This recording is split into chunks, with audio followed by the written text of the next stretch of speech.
Last time हमने formic का कर लिया था कंप्लीट, और अगर हम एक दफा दोबारा इसको देखें रन करके कि what does it do.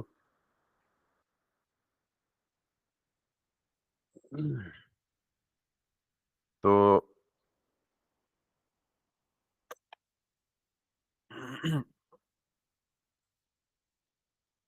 Contact us पे गए, यहाँ पे गए, प्रॉब्लम देखा है कि आपने कि मैं यहाँ पे गया और मैंने कुछ टाइप करना शुरू किया। अब मैं अभी सिर्फ इस इनपुट फील्ड में हूँ, बाकियों पे तो अभी आया ही नहीं, तो उनका एरर खामखा शो हो गया। ये तो नहीं होना चाहिए, ठीक है। यानी आई रिपीट, मैं यहाँ पे आया हूँ और यहाँ पे मैंने कुछ टाइप करना शुरू किया, तो मुझे चाहिए था कि एरर सिर्फ इस पे आता, इनको तो मैंने अभी टच ही नहीं किया। मैं लफ्ज टच इस्तेमाल कर रहा हूँ, यानी इनको तो मैंने अभी टच ही नहीं किया। वहां एरर आए, जरूर आए, लेकिन तब आए एटलीस्ट मैं वहां जाके उसको टच तो करूं पहले। ये तो बिल्कुल मतलब एक एक अननोन सी अन डिजायर्ड बात हो गई कि हमने जिस फील्ड को अभी टच ही नहीं किया उसने भी एरर शो कर दिया। तो अब इसका एरर हल हो भी गया तो दूसरे में एरर शो कर रहा है। तो अब अगर इसको मैं टच करूं और फिर एरर शो करूं तो दैट मेक सेंस। यस, तो एटलीस्ट यानी जो मैं लफ्ज इस्तेमाल कर रहा हूं टच का, कि जिसको टच करूं उसी का एरर शो हो, बाकियों का एरर तब तक शो ना हो जब तक उनको टच ना किया जाए। तो ये टच का लफ्ज क्यों इस्तेमाल कर रहा हूं, बिकॉज कल जब हमने ये देखा था तो यहाँ पे आखिरी चीज जिसको हमने यूज नहीं किया था वो क्या थी, टच्ड। यानी हमने कहा जी यूज फॉर्मेट हमें देती है हैंडल चेंज, हमने इसे इस्तेमाल कर लिया। हमने कहा जी यूज हैंडल ब्लर देती है, हमने इस्तेमाल कर लिया। हैंडल सबमिट देती है, हमने इस्तेमाल कर लिया। वैल्यूज को भी इस्तेमाल कर लिया, एरर्स को भी इस्तेमाल कर लिया। The last part is touched को इस्तेमाल नहीं किया। तो ये टच्ड जो है ना, ये वाला काम हमें देती है, ये चेक करके देती है कि क्या इस फील्ड को टच किया गया है या नहीं किया गया। और एरर सिर्फ तभी दिखाना है अगर ये फील्ड टच हुई है। अब अगेन अगर ये काम हमें मैनुअल करना पड़ता तो बड़ा लंबा चौड़ा खाता होता। तो थैंक्स टू फॉर्मेट, तो मैं अब एरर्स पे जाऊंगा जहां जहां मेरे एरर शो हो रहे हैं। और जैसे ये ना errors dot full name, errors dot email, तो एरर्स शो करने से पहले मैं एक कंडीशन लगा दूंगा कि अगर टच्ड डॉट फुल नेम तो एरर शो करो, अदरवाइज नल कर दो। अब सिर्फ ये टच्ड डॉट फुल, जैसे एरर्स ऑब्जेक्ट था ना, तो एरर के ऑब्जेक्ट में फुल नेम वाला एरर भी था। ऑब्जेक्ट में तो मल्टीपल चीजें आ सकती है ना, फुल नेम वाला एरर भी था, ईमेल वाला एरर भी था, और कॉन्टैक्ट वाला एरर भी था। इसी तरह वैल्यूज एक ऑब्जेक्ट है ना, तो values dot full name, values dot email, values dot contact. बिल्कुल इसी तरह टच्ड एक ऑब्जेक्ट है, touched dot full name, touched dot email, touched dot contact. तो ये साबित करेगा अब कि यार ये एरर तब शो करो जब ये मेक श्योर हो जाए कि ये फुल नेम वाली फील्ड टच हुई भी है। तो आप यही काम इधर भी कर दें, टच्ड डॉट ईमेल तो ईमेल का एरर दिखाओ, अदरवाइज कुछ भी ना दिखाओ। टच डॉट कॉन्टैक्ट तो एरर दिखाओ, अदरवाइज कुछ भी ना दिखाओ। नाउ इफ यू गो, और अगर मैं यहां पे जाऊं and if I type anything, तो अब ये एरर दिखा रहा है। Can you see this, let me refresh it again. अब अगर मैं इसमें कुछ टाइप करूं और यहां से अवे चला जाऊं, तो प्लीज प्रोवाइड एटलीस्ट 4 कैरेक्टर्स, और बाकी एरर नहीं शो कर रहा। लेकिन अब मैं इसमें कुछ बगैर लिखे बाहर चला जाऊं तो कह रहा है प्लीज फिल दिस फील्ड। अब ये टच भी हुआ है। और फिर अगर इसमें आऊं और बगैर कुछ लिखे बाहर चला जाऊं तो ये एरर अब भी ये शो कर रहा है। और अगर अब मैं इसको ठीक करूं तो एरर इज गॉन। और अगर अपर लिमिट 15 कैरेक्टर्स की एक्सीड करूं तो फिर एरर आ जाएगा। इसमें अगर आऊं तो एरर चेंज हो गया। और अगर मैं यहां पे इसे कंप्लीट करूं दिस, अब ये देखें एक प्रॉब्लम और है, ये भी वैलिड ईमेल नहीं है ना। ठीक है, हम तो ये चाह रहे हैं कि एट द रेट के बाद कुछ कैरेक्टर्स आए और फिर डॉट आए और फिर कॉम आए। तो इसका मतलब ये है कि जो यप की यप का जो बिल्ट इन ईमेल चेक करने वाला फंक्शन है ना, उसकी कैपेबिलिटी यही है कि वो क्या चेक करता है, सिर्फ एट द रेट चेक करता है बीच में। लेकिन अगर आप फिर भी आपको एक पंगा है कि नहीं मुझे अपना पूरा वैलिड ऑथेंटिक अपना पैटर्न मैच करवाना है तो क्या करेंगे आप, यप के अंदर ही रेजेक्स इस्तेमाल करेंगे। क्या करेंगे, यप के अंदर ही रेजेक्स इस्तेमाल करेंगे। बिल्कुल ऐसे ही कॉन्टेक्ट में रेजेक्स सिर्फ क्या चेक कर रहा है कि नंबर हो, टेक्स्ट ना हो। ये तो एरर दे रहा है, लेकिन अगर मैं नंबर दे दूं तो अब वो कुछ नहीं चेक कर रहा कि कितनी लेंथ का नंबर हो, कहां तक जाए, कहां तक आए। तो ये भी फोन नंबर वैलिड या इनवैलिड चेक करवाने के लिए, या सीएनआईसी का एक खाना हो तो CNIC proper valid format check करवाने के लिए क्या करेंगे, रेजेक्स यूज करेंगे। और वो रेजेक्स किसके अंदर यूज करेंगे, यप के अंदर। हमने जब रेजेक्स पैटर्न यूज किया था ना प्लेन जावास्क्रिप्ट में, तो हमें थोड़ा सा तरद्दुद करना पड़ा था। तो मैंने उस वक्त क्या कहा था कि हम इस पैटर्न को भी रेजेक्स के अंदर पास करेंगे, सॉरी यप, रेजेक्स के पैटर्न को यप के अंदर पास करेंगे तो Yup and format will take care of it. Let's do that. यानी अभी तक हम मतलब नॉर्मल आर्म सी एप्लीकेशन का ये ठीक काम है, बहुत ज्यादा हैवी और बहुत ज्यादा जो मतलब कॉर्पोरेट एप्लीकेशंस होती है ना, वहां इतनी ज्यादा स्ट्रिक्टनेस चाहिए होती है कि आप ये फॉर्मेट भी मैच करें, ये भी मैच करें, ये भी मैच करें, तो आपको सारे तरीके पता होने चाहिए। तो क्या हल है रेजेक्स का, प्रॉब्लम पता लग गया ना कि हमारी वैलिडेशन ठीक काम कर रही है, लेकिन हम इस वैलिडेशन पे अभी तक सेटिस्फाइड नहीं है, हमें इससे भी ऊपर की कोई चीज चाहिए। तो कल मैंने आपको कहा था कि हमारे पास यप के बहुत सारे रूल्स हैं, यप वैलिडेशन रूल्स। और अगर आप इसके ये गिटहब की रेपो में जाएंगे तो आपके पास ये रूल्स की लिस्ट है। हमें चाहिए स्ट्रिंग मैचिंग के लिए, तो यहां पे देखें string dot required dot length min max matches. तो मैचेस के अंदर ये क्या बता रहा है कि यप हमें एक बिल्ट इन फंक्शन देता है मैचेस के नाम से, और उस मैचेस में वो क्या लेता है, रेजेक्स का पैटर्न। और दूसरा पैरामीटर क्या लेता है, मैसेज। और तीसरा पैरामीटर क्या लेता है, एक फंक्शन। बल्कि ये मैसेज या फंक्शन दूसरे पैरामीटर में या फंक्शन पास कर सकते हैं या मैसेज, ये बीच में जो पाइप साइन है इसका मतलब होता है और। तो मतलब ये कि मुझे अगर ये मैचेस का फंक्शन इस्तेमाल करना है तो पहला पैरामीटर क्या देना है, रेजेक्स का पैटर्न। और दूसरा पैरामीटर क्या देना है, एरर मैसेज की। अगर वो रेजेक्स पैटर्न मैच ना हो तो एरर क्या शो करो। तो मैं क्या करूंगा यहाँ पे डॉट मैचेस, यानी यहाँ पे ईमेल के खाते में आऊंगा यप के अंदर, ये ईमेल है और मैं अब इसको ये ईमेल नहीं दूंगा, क्योंकि मुझे पता लग गया कि वो ईमेल जो है वो लिमिटेड है। तो मैं यहां पे लिखूंगा डॉट MATCHES मैचेस। और मैचेस में अब देखें ये खुद भी हिंट दे रहा है कि पहला पैरामीटर क्या होगा, रेजेक्स। दूसरा पैरामीटर ऑप्शंस होगा, और ऑप्शंस में ऑब्वियसली हमारा क्या हो सकता है, मैसेज हो सकता है या कोई फंक्शन हो सकता है। तो हम पहले पैरामीटर में यहां पे ये देंगे और यहां पे देंगे please provide valid email. तो यहां पे मुझे क्या देना है, रेजेक्स पैटर्न देना है। और वैलिड रेजेक्स पैटर्न मैंने पहले से कॉपी करके यूटिल्स के फंक्शन में रखा हुआ है, हम इसी को ट्राई करते हैं इफ इट वर्क्स। ये ईमेल का वैलिड पैटर्न। और मैंने आपको कहा कि रेजेक्स लैंग्वेज आपको नहीं आती, मुझे भी नहीं आती, तो आपने सिंपली जाके गूगल पे लिखना है जी मुझे रेजेक्स पैटर्न चाहिए for Pakistani CNIC, give me regex pattern for Pakistani phone, क्योंकि फोन नंबर भी हर कंट्री के डिफरेंट होते हैं ना।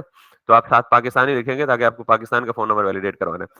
Give me the regex pattern, yes give me the regex, नहीं +92 वाला नहीं ना, हम माशाल्लाह इतने समझदार लोग हैं, हमें वेब बहुत अच्छी आती है। तो बाज लोग जीरो के बगैर शुरू करते हैं, 332 के साथ, बाज लोग +92 के साथ शुरू करते हैं, बाज को पता नहीं होता +92 भी कोई है, बाज लोग 0300 करते हैं। तो हमें वो सारी पॉसिबिलिटी देखनी है कि कोई भी बंदा वैलिड, चाहे वो 3-4 फॉर्मेट में से कोई भी फॉर्मेट वैलिड हो, वो दे दे बहरहाल। तो मैं पहले ये देखता हूं, इफ इट वर्क्स देन हम आगे जा सकते हैं। तो मैंने सिंपल क्या किया, उसी ये जो ईमेल है इसकी चेनिंग में डॉट ईमेल को हटा के क्या कर दिया, डॉट मैचेस। और मैंने कहा जी किसको मैच करो, इसको मैच करो। अगर ये मैच हो जाए तो ठीक है, कोई एरर नहीं देना, और अगर ये मैच ना हो तो क्या एरर दे दो, please provide a valid email.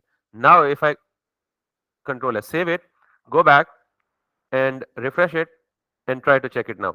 अगर मैं यहां पे दूंगा ये वैलिड है, यहां पे दूंगा बाहर आऊंगा, और यहां पे दूंगा, स्टिल देख लें अभी तक भी वैलिड नहीं है, और यहां पे दूंगा तो अभी तक भी वैलिड नहीं है। तो इसका मतलब है अभी भी मुझे कोई ना कोई मसला या प्रॉब्लम या परेशानी है। तो लेट्स सी अगेन, मैं यहां पे दूं, यहां पे दूं, और इतनी देर ये दे के बाहर आ जाऊं, और यहां से दूं, तो दैट्स नॉट वर्किंग वेल। तो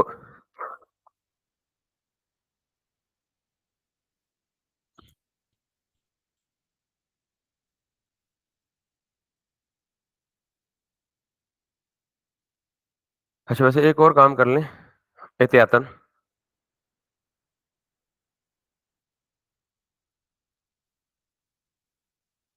ये यहाँ पे लाएँ और यहाँ पे लाएँ। मैंने ये कहा कि एरर शो तब करो जब 2 कंडीशंस फुलफिल हों। इसका ताल्लुक वैसे रिजेक्ट से नहीं है फिलहाल, लेकिन जस्ट एहतियातन कह रहा हूँ। एक तो ये फील्ड टच हो, टच होने के बाद ये भी चेक करो कि क्या इसी फील्ड का एरर एग्जिस्ट भी करता है या नहीं, मौजूद है या नहीं है।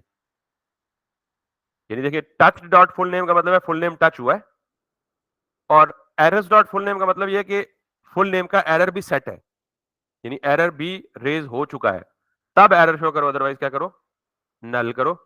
और ये चीज मैं दोबारा भी यहां से उठा लो और यहाँ पे ईमेल में भी कर दो और यहाँ पे भी कर दो फॉर द कॉन्टैक्ट। ठीक। अच्छा, अब मैं यहाँ पे जाता हूँ और अगर मैं इसको ये करता हूँ तो दैट्स गुड। ये हो जाए, ये हो जाए तो प्लीज प्रोवाइड अभी we have this, please fill the email, this, this, valid email still, valid email still. तो ये मेरा हटना चाहिए, इसका मतलब है कि something is wrong with my match function. तो मैं यहाँ पे दोबारा देख लेता हूँ कि मैचेस में क्या क्या देना है मुझे। मैचेस में रिजेक्ट्स देना है और ऑप्शंस देना है, मैसेज स्ट्रिंग, एक्सक्लूड स्ट्रिंग, बोल नहीं।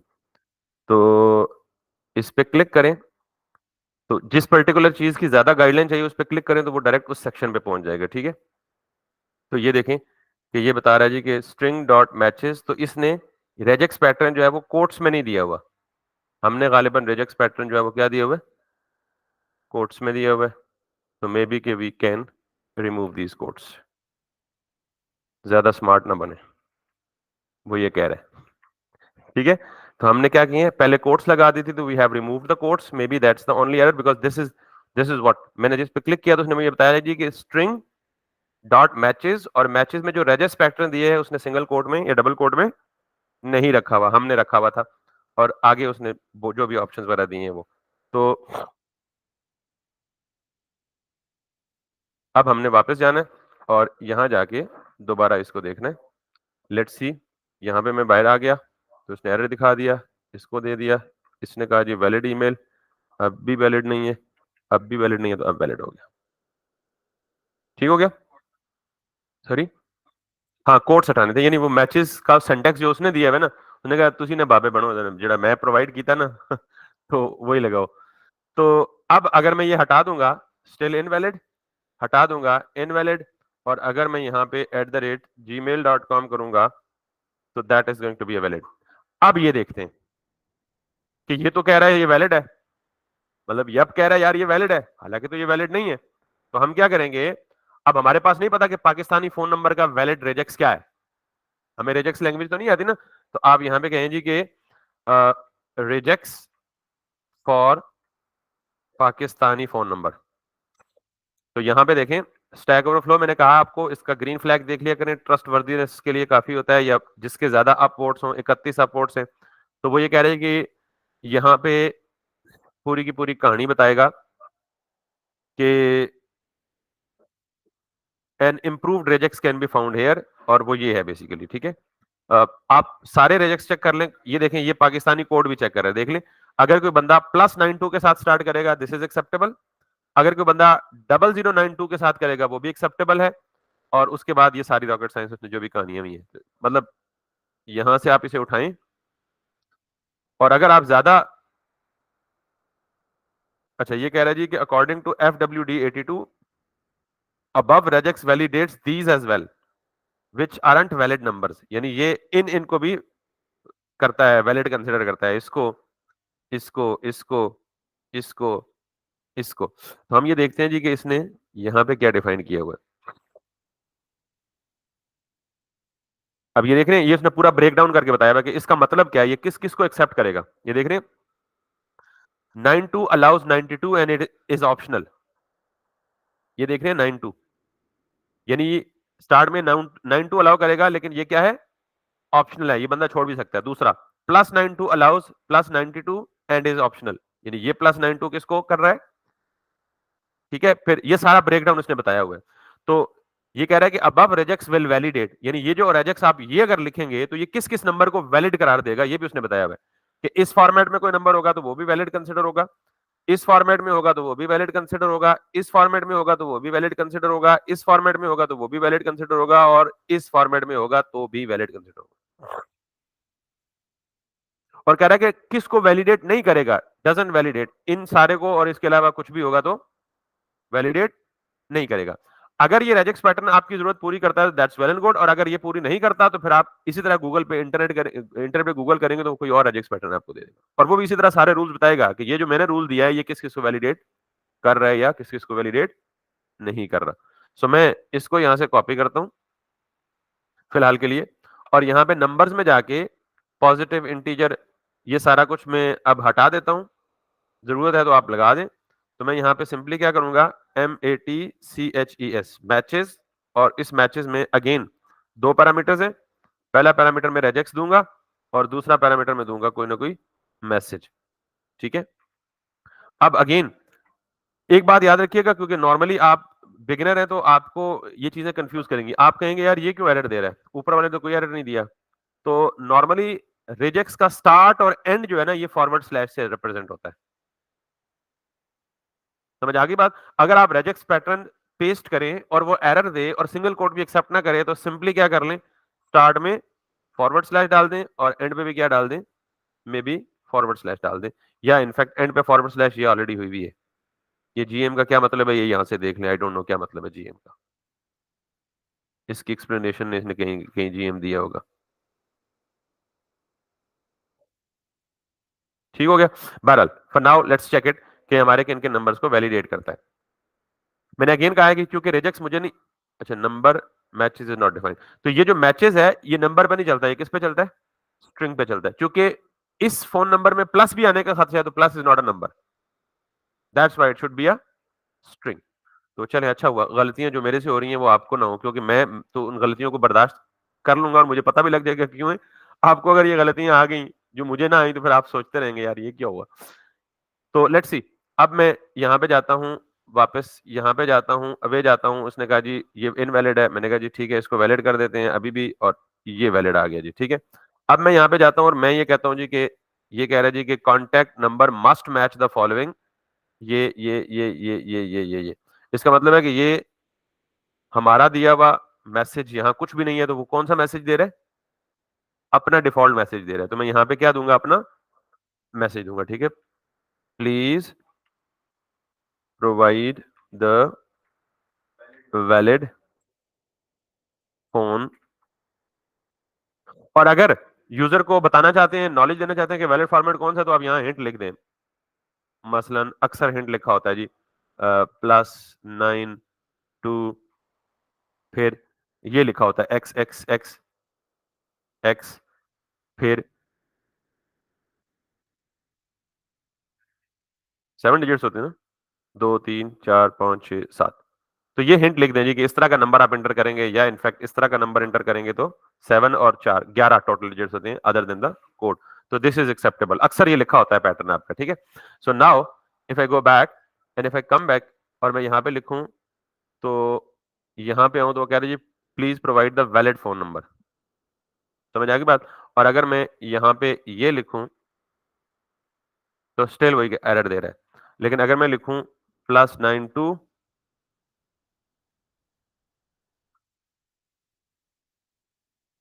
वो एरर खत्म हो गया। समझ आ गई ये बात? तो दिस इज हाउ, अच्छा अगर मैं +92 नहीं लिखता, सिर्फ 92 से स्टार्ट करता हूं, दिस इज स्टिल वैलिड, क्योंकि मैंने वो पैटर्न दिखाया आपको। अगर मैं +92 भी नहीं लिखता, 0300 लिखता हूं, दिस इज स्टिल वैलिड, क्योंकि वो पैटर्न दिखाया। अगर मैं ये लिखता हूं, दिस इज स्टिल वैलिड, क्योंकि ये पैटर्न दिखाया आपको। और अगर मैं इससे कम करता हूं, दिस शुड बी गिवन। समझ आ गई बात?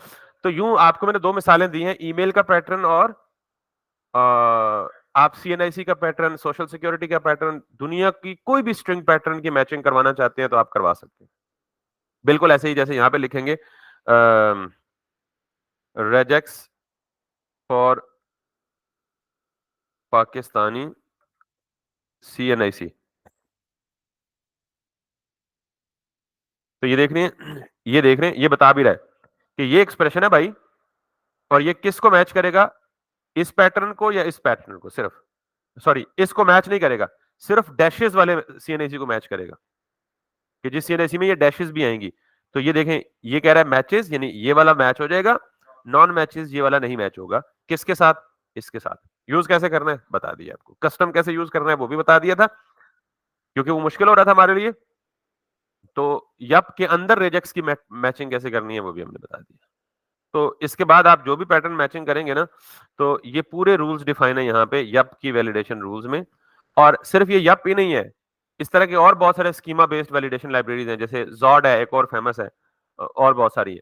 ठीक है, तो ये बहुत सारी चीजें और भी मैच कर सकता है, कि ट्रिम कर सकता है। अच्छा, ट्रिम करना भी इज ऑलवेज गुड है। ट्रिम का मतलब क्या आता है, लीडिंग और ट्रेलिंग स्पेसिस को खुद खत्म कर देते हैं। मसलन ये है कि अक्सर ना आप कोई चीज कॉपी पेस्ट करते हैं। मिसाल के तौर पे आपने ईमेल कॉपी की है कहीं और से, और उस ईमेल के स्टार्ट में या एंड पे कोई लीडिंग स्पेस आ गई है। मिसाल के तौर पे मैं कहता हूँ जी यासिर @gmail.com, इसके एंड पे भी स्पेस आ गई गलती से 3, और अब जब मैंने कॉपी किया और इसके स्टार्ट पे भी गलती से 3-4 स्पेसेस आ गई, मैंने इसे जब कॉपी किया, तो कैन यू सी दिस। अक्सर पासवर्ड में होता है कि पासवर्ड आप सही डाल रहे होते हैं, उसकी लीडिंग या ट्रेलिंग में कोई स्पेस गलती से कॉपी हो जाती है, तो आप सोच रहे होते हैं मेरा तो पासवर्ड यही है 100% कसम अल्लाह दी, लग क्यों नहीं रहा। उसकी वजह है कि वो गलती से कहीं लीडिंग या ट्रेलिंग स्पेस, लीडिंग स्पेस का मतलब एग्जैक्टली, और ट्रेलिंग स्पेस। तो मैं अगर इसको कॉपी करूं और यहां पे लेके जाऊं, तो कैन यू सी दिस, ये 7 स्पेस कॉपी हो रही है। तो can you see at the start, ये 7 स्पेस कॉपी हो रही है। तो स्पेस एक कैरेक्टर समझा जाता है कंप्यूटर में। तो आप क्या करें, यहां पे आके खामखा में हर एक के साथ क्या लगा दें, डॉट ट्रिम। तो ट्रिम का वैसे ही आपको मतलब पता है, नाई के पास जाते हैं तो ट्रिमिंग करता होता है एक्स्ट्रा बाल शाल रिमूव करना, ये काटना। तो बेसिकली ये ट्रिम क्या करता है, it removes the leading and trailing spaces. तो आप हर एक चीज से, हर एक फील्ड से वो स्पेसेस रिमूव कर देगा। जब आप लेट्स सपोज ऑब्वियसली बैकएंड पे डाटा भेजेंगे, तो ये विदाउट स्पेसेस आएगा। समझ आ गई बात। अब हमने क्या करना है, ये तो आपको समझ आ गया सब कुछ। अब हमने इसको कहना है कि ऐड टू कांटेक्ट करे। तो हमें ये पहले से पता है कि हम ऐड टू कांटेक्ट करेगा तो ये फॉर्मेट के ऑन सबमिट में आएगा, और यहाँ पे वो वैल्यूज क्या कर रहा है, ऑलरेडी लॉग कर रहा है। और अब हमने ये रिमेनिंग काम उसके साथ करना है, आखिरी स्टेप, ताकि हम लोकल स्टोरेज में सही वाला डाटा भेजें। सो लेट्स सी, मैं यहाँ पे जाता हूँ, यहाँ पे इसे साइड पे कंसोल कर लेता हूँ, और अब मैं इसे वैलिड डाटा देता हूँ। और this is going to, okay, this is going to be like this, और this is going to be, this is going to be like this. तो अब यहाँ पे देखिए लॉग में क्या आएगा, वही सारा कुछ वैलिड डाटा, लेकिन इसमें आईडी नहीं है। हमें तो बैकएंड पे भेजने के लिए क्या चाहिए, आईडी चाहिए। लेकिन ये सारा का सारा ऑब्जेक्ट हमें किस में मिल रहा है, वैल्स में मिल रहा है। ठीक, तो मैं यहाँ पे इस कॉन्टेक्ट के बजाय अब ये जो ऑब्जेक्ट बनाऊंगा, उसमें क्या करूंगा कि ये वैल्स, अब मुझे डिस्ट्रक्चरिंग की जरूरत नहीं है, क्योंकि मैं स्टेट तो यूज नहीं कर रहा। मुझे जो वैल्यू यहां मिल रही है सबमिट के बाद, मैं उसी को यूज कर रहा हूं ना। आप स्टेट को कौन हैंडल कर रहा है, फॉर्मेट खुद इंटरनली। तो मैंने कहा जी एक नया ऑब्जेक्ट बनाओ जिसमें जो वैल्यूज आ रही हैं वो सारी डाल दो, और साथ में क्या डाल दो, आईडी डाल दो। सो अब मैं इसको यहां से नीचे लॉक करके देखूंगा step by step. I always recommend to do कि स्टेप बाय स्टेप, तो आप कंफ्यूज नहीं होंगे। न्यू कॉन्टेक्ट को देखें, अब ये लॉग में क्या आएगा, विद आईडी आना चाहिए अब जो लॉग आएगा। ठीक है, let me go again, and let me go again. अब वैलिडेशन का ये भी मसला होता है कि आपको वैलिड डाटा देना पड़ता है, अदरवाइज आप चलिए, ये आ गया प्रीवियस सजेशन से। अब मैं हिट करूंगा, तो ये मुझे क्या दे रहा है जी, अब ये फॉर्मेट मुझे नहीं चाहिए, क्योंकि मेरी लोकल स्टोरेज में आईडी अलग आ गई और वैल्स का पूरा ऑब्जेक्ट उसने अलग से डाल दिए। ये तो मुझे नहीं चाहिए ना, क्योंकि ये तो लोकल स्टोरेज में इस फॉर्मेट में उस अरे को सेव तो नहीं होगा, क्योंकि अगला, तो मुझे वो फॉर्मेट मैच करना है कि ये वैल्स बीच में वैल्स की ना आए। समझ आइए बात। तो मैं क्या करूंगा, इस वैल्स को सिंपल यहां पे करूंगा, let's see, D structure if it works. इसलिए मैंने कहा कि पहले हमें, बजाय इसके कि एरर फेस होता, हम इसे पहले ही ठीक करके भेजते हैं। अब ये ठीक है। आईडी पहले देख रहा था ना ऑब्जेक्ट के अंदर फिर ऑब्जेक्ट बन रहा था, तो हमें ऑब्जेक्ट के अंदर फिर ऑब्जेक्ट नहीं चाहिए था, इसलिए मैंने कंसोल लॉग एहतियातन करके देख लिया। अब ID, full name, email, contact, और यही वही फॉर्मेट है जिसको हमने आगे सारा काम किया हुआ है। तो अब हमें आगे कुछ करने की जरूरत नहीं है। तो अब हम यहाँ पे जाएंगे और यहाँ पे जाएंगे और यहाँ पे जाएंगे और यहाँ पे जाएंगे। Let's see. अच्छा, अब ये वाला काम भी नहीं चलेगा क्योंकि हमने लोकल स्टेट का तो काम ही खत्म कर दिया ना भाई। हमने तो सारा कुछ किससे हैंडल किया है, फॉर्मेट के साथ। तो अगर ये फॉर्म स्टेट क्लियर करनी है तो उसका हल बाद में देखेंगे, पहले यहां से रिमूव कर दें। और अगर यहां से रिमूव कर दी तो ये जो ऊपर कॉन्टैक्ट है, किधर गया कॉन्टैक्ट, वो स्टेट हमने पहले ही खत्म कर दी। अच्छा, वो पहले ही खत्म कर दी, तो दैट्स गुड। यस। अब लेट्स सी कि what happens. No error as of now. Let's सी।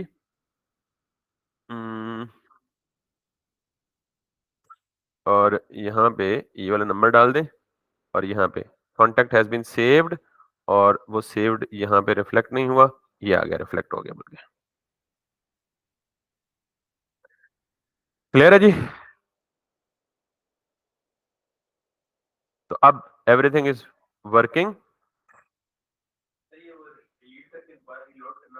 हाँ, रीलोड करना पड़ता है बिकॉज अभी हमने, जाहिर है, जब से ये फॉर्मेट का काम वो चेंज किया तो हमें, किधर गया, किधर गया ये, हमने यहाँ पे आकर, क्योंकि पहले तो वो रीलोड ऑटोमेटिकली इसलिए हो जाता था कि हम कॉन्टैक्ट में चेंज कर रहे होते थे, और कॉन्टैक्ट में चेंज करते थे तो ऑब्वियसली हमारा स्टेट चेंज होती थी। स्टेट चेंज होती थी तो कंपोनेंट री रेंडर होता था। कंपोनेंट री रेंडर होता था तो अगली रेंडरिंग में वो फ्रेश डाटा उठा के लाता था, क्योंकि यूज इफेक्ट उसी के बीच में चल रहा होता था। तो अब ये स्टेट चेंज तो नहीं हो रही।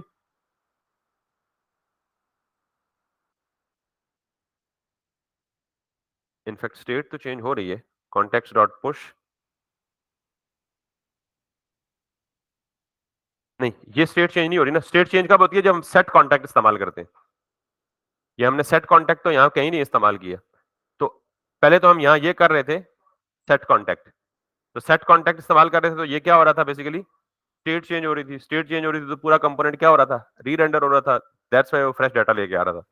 तो दैट्स वाई अब वो स्टेट चेंज नहीं हो रही, ये हम डायरेक्ट कॉन्टैक्ट की अरे में वैल्यू पुश कर रहे हैं। तो दैट्स वाई अब दोबारा हमें रीलोड करने के लिए कोई और मैकेनिज्म रिक्वायर्ड होगा, ये करना होगा। बाकी हमारा फ्लो जो है वो बिल्कुल नॉर्मल है, एज पर नीड। ठीक, अब आप रिफ्रेश करना ही चाहते हैं तो पेज को हार्ड रीलोड कर दें। लेकिन चूंकि हमने अल्टीमेटली ये काम तो नहीं करना, हमने अल्टीमेटली सर्वर की रिक्वेस्ट को रिस्पॉन्ड करना है, तो उसके लिए जब हम बैकएंड पढ़ेंगे तो 600 और टेक्निक्स हैं जो हमने पढ़ना है। अभी हम वैसे ही ऑलरेडी बहुत सारा उलझ चुके हैं यहाँ पे। तो यहां तक समझ आ गया ये सब कुछ। बेसिक एजेंडा ये था कि फॉर्मेट कंप्लीट फॉर्म वैलिडेशन। हालांकि ये 3 फील्ड्स हैं। आई वुड रिकमेंड कि आप कोई बड़ा सा फॉर्म लें जिसमें रेडियो बटन हो, जिसमें चेक बॉक्सेस हो, जिसमें ड्रॉप डाउन हो, जिसमें, हाँ, एक एक चीज और रह गई है हमारी, विच इज इमेज अपलोडिंग, कि हमने इमेज कैसे अपलोड करना है और इमेज को कैसे सेव करना है। उसके अलावा हमारी फॉर्मेट जो है वो तकरीबन कंप्लीट है। अब यही एग्जैक्टली यही strategies other than image uploading, यही स्ट्रेटजी आप इस्तेमाल कर सकते हैं ड्रॉप डाउन यानी सेलेक्ट बॉक्स के लिए, रेडियो बटन के लिए, चेक बॉक्स के लिए, और यही इनपुट टाइप्स होती हैं। इमेज अपलोडिंग का मैं खुद एक्सप्लिसिटली करवाऊंगा क्या उसमें, ऑब्वियसली एक बना बनाया फंक्शन मेरे पास है ऑलरेडी, उसको इस्तेमाल करूंगा और मैं आपको एक्सप्लेन कर दूंगा कि कैसे। यहाँ तक क्लियर है सबको? तो मिल जाएगा, ऑनलाइन भी मिल जाएगा। इमेज अपलोडिंग कस्टम तरीके से भी होती है और इमेज अपलोडिंग यूजिंग फॉर्मिक से भी होती है। तो कस्टम करना चाहेंगे तो भी तकरीबन वही तरीका, वही एक फंक्शन इस्तेमाल होगा, और अगर फॉर्मिक से करना चाहेंगे तो वही तरीका इस्तेमाल होगा, उसके ऊपर एक फंक्शन कॉल एडिशनल होगी। मैं जब कराऊंगा तो बताऊंगा, अभी वक्त से पहले उसको जाहिर है डिस्कस करने की जरूरत नहीं। तो क्लियर जी। अब आप इसके बाद यहाँ पे ये जो आप कह रहे हैं ना रीलोडिंग वाला, थोड़ा सा हम सोचेंगे तो मे बी ये हमें पता लग जाएगा रीलोडिंग वाला काम प्रॉपर तरीके से कैसा होगा, लेकिन हम मासूम से दिमागों पे इतना जोर खुद नहीं देना चाह रहे अभी। तो अब आपका मेक श्योर होगा कि यहाँ पे जो फोन नंबर वगैरह होगा, कॉन्टैक्ट होगा, जाहिर है इन्फॉर्मेशन वो सारी की सारी यूजर से क्या होगी, वैलिड आएगी और कोई भी मलिशियस एक्टिविटी आने के चांसेस कम है। Chances are still always there, 100% security proof तो कुछ भी नहीं हो सकती, लेकिन हम यही कॉन्सेप्ट इस्तेमाल करके फ्रंट एंड को प्रोटेक्ट करेंगे, और जब हम बैकएंड एपीआईज लिखेंगे तो हम बैकएंड एपीआई की प्रोटेक्शन के लिए भी इसी तरह के सारे ख्यालात रखेंगे, उधर भी हर एक चीज की वैलिडेशन लगाएंगे। अगर कोई बंदा फ्रंट एंड की सिक्योरिटी को बाईपास कर भी ले तो बैकएंड की सिक्योरिटी उसको पकड़ ले। तो that's it for the form validation for now, from for make India. हमारा फ्रंट एंड का आखिरी टॉपिक रहता है, that is global state management. तो ग्लोबल स्टेट मैनेजमेंट का मतलब ये है कि अभी तक हमने जितनी भी स्टेट मैनेजमेंट पढ़ी है ना, वो लोकल स्टेट मैनेजमेंट पढ़ी है। लोकल का मतलब यू स्टेट, और यू स्टेट आपको पता है स्टेट आपके विद इन द कंपोनेंट ही होती है। अगर आप ये चाहते हैं कि आप कॉन्टेक्ट के कंपोनेंट में रहते हुए होम के कंपोनेंट की कोई स्टेट चेंज कर दें, क्या आप कॉन्टैक्ट के कंपोनेंट में रहते हुए कार्ड के कंपोनेंट के अंदर कोई स्टेट चेंज कर दें, that would be a global state management. यानी वो लोकल स्टेट मैनेजमेंट से नहीं होगा, क्योंकि यू स्टेट हर कंपोनेंट की अपनी होती है, और अगर दूसरी जगह ट्रांसफर करनी हो तो प्रॉप्स इस्तेमाल करते हैं। तो प्रॉप्स रिएक्टिव नहीं होती, यानी जो ही आप किसी, मैं मिसाल देता हूं ग्लोबल स्टेट मैनेजमेंट का, कि आपकी एक ई कॉमर्स वेबसाइट है मिसाल के तौर पे, कोई भी है, जैसे मैंने कहा जी केएफसी है, मिसाल देता हूं।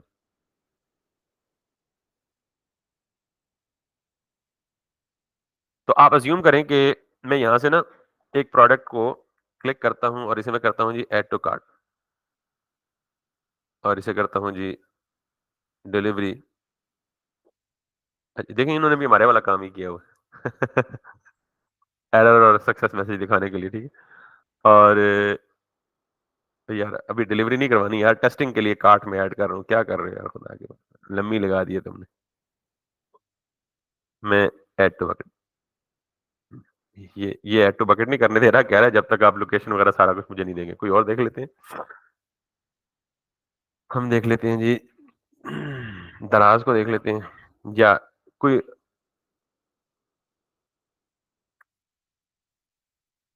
दाढ़ी मूंछ को देख लेते हैं। मैं चाह रहा हूँ कि मुझे कोई ऐड टू कार्ट करने की वो दे, इजाजत दे, तब मैं आपको समझा पाऊंगा कि what I am talking about. Deals में जाएं, ये देखें ये कार्ट का बटन है ना, इसके ऊपर जीरो लिखा है, means I didn't buy anything. तो मैं अगर यहाँ पे जाऊंगा ना, तो मैं यहाँ पे जाके इसको ऐड टू कार्ट करूंगा ना, कैन यू सी दिस। अब मैंने एक स्टेट चेंज की एक जगह, तो वो स्टेट 3 जगहों पे रिफ्लेक्ट हुई है। स्टेट का मतलब क्या होता है, डेटा, ठीक है। तो एक तो ये कार्ड का कंपोनेंट है, कार्ड के कंपोनेंट में मैं किस पे क्लिक किया, ऐड टू कार्ट। ये चेंज या ये स्टेट चेंज रिफ्लेक्ट हुई है, ये साइड बार का एक कंपोनेंट है एक इस पे, दूसरा नेव बार का कंपोनेंट अलग है, उस पे भी जाके उसने 1 कर दिए। तो ये एक अलग कंपोनेंट है, नेव बार एक अलग कंपोनेंट है, और साइड बार एक अलग कंपोनेंट है। मैंने एक जगह पे स्टेट में चेंज किया, वो चेंज 3 जगहों पे जाके रिफ्लेक्ट हुई, और वो तीनों डिफरेंट कंपोनेंट्स है। एक कंपोनेंट, ये काम हम यूज स्टेट से नहीं कर सकते भाई, क्योंकि यूज स्टेट में जो स्टेट चेंज होता है वो with in the same component reflect होता है। तो अगर हमारे पास ऐसा सिनेरियो हो, जो बड़ी एप्स में होगा, कि हमें मल्टीपल जगहों पे स्टेट को रिफ्लेक्ट करवाना हो, तो हम क्या करेंगे, क्या करेंगे, ग्लोबल स्टेट मैनेजमेंट। समझ आ गई बात, एक चीज। दूसरी चीज, अभी मैंने पेज रीलोड करना आपको नहीं बताया, ना सिखाया, ना ही मुझे पता है, क्योंकि मुझे खुद देखना पड़ेगा या ढूंढना पड़ेगा, कोई वे आउट निकालना पड़ेगा कि जी जब भी कोई चेंज हो, नया डाटा आए, तो वो ऑटोमेटिकली रिफ्लेक्ट हो जाए विदाउट पेज रिफ्रेशिंग। जब हम ग्लोबल स्टेट मैनेजमेंट पढ़ लेंगे तो ये मसला खुद ही हल हो जाएगा, कि हम जब एक चेंज करेंगे, तो जहां जहां वो चेंज जहां जहां वो डाटा पड़ा हुआ है, वहां वहां ऑटोमेटिक रिफ्लेक्ट हो जाएगा, चाहे वो 600 जगहों पे हो, चाहे वो with in same component he with in different components हो। अभी हमारे साथ मसला क्या हो रहा है, कि ये फॉर्म का कंपोनेंट, अभी तो ये एक ही कंपोनेंट है ना, फ्यूचर में हम ये करेंगे कि ये कंपोनेंट अलग होगा, ये कंपोनेंट अलग होगा, हम चेंज इधर करेंगे, हम भी इसी तरह कहेंगे जी हमारे कितने कॉन्टेक्ट्स ऐड हुए हैं, तो हम यहां पे काउंटर लगा लेंगे। तो वो सेम चीज इधर भी रिफ्लेक्ट होगी, इधर भी रिफ्लेक्ट होगी, और अगर किसी दूसरे कंपोनेंट में वो चीज यूज हो रही है तो वहां भी जाके रिफ्लेक्ट हो जाएगी। तो इसलिए अभी उस काम पे टाइम जाया करना मुनासिब नहीं समझता जी कि क्यों नहीं रिफ्लेक्ट हो रही चेंजेस। होंगी, टेंशन ना लें, लेकिन वो कैसे होंगी उस कॉन्सेप्ट को मैंने यहां से आई थिंक डेमोन्स्ट्रेट करके दिखाया आपको कि this is what exactly we will be doing. और ये होगा कैसे? ग्लोबल स्टेट मैनेजमेंट से। और ग्लोबल स्टेट मैनेजमेंट दो तरीकों से होती है। एक, अगेन, रिएक्ट आपके मगर पड़ गई है ना, रिएक्ट की हुक्स, तो वो मगर से उतरेगी नहीं। तो हमारे पास एक और रिएक्ट की हुक है, that is called as use context. तो दो तरीके हैं स्टेट शेयरिंग के। अब मैं अगेन बोलूंगा, ग्लोबल स्टेट मैनेजमेंट का मतलब क्या है कि आप एक कंपोनेंट की स्टेट को दूसरे कंपोनेंट की स्टेट से शेयर करें।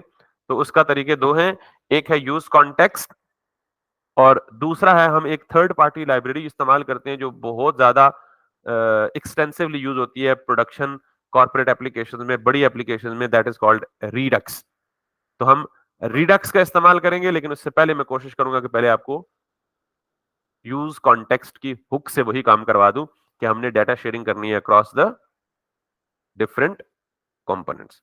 तो दैट्स इट फॉर टुडे। हमारा अगला और आखिरी टॉपिक फ्रंट एंड का यही होगा, मेजर जो टॉपिक है।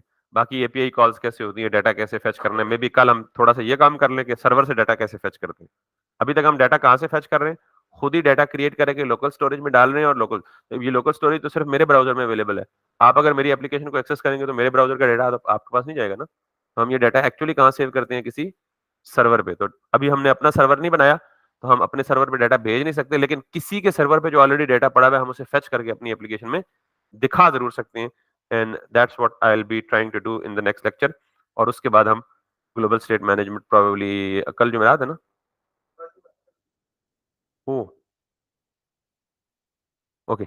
आई थॉट के इस वीक में हम ये नेक्स्ट वीक में हम फ्रेश रिडक्स स्टार्ट करें, क्योंकि उसमें एक हफ्ता तकरीबन लगेगा पूरा। रिडक्स बहुत इंपॉर्टेंट चीज भी है। तो मैं आज ये वीडियो अपलोड कर दूंगा, लेकिन आपने प्लीज मेक श्योर करना है कि अगली क्लास से पहले आज तक के जितने कॉन्सेप्ट्स हैं वो आपके बिल्कुल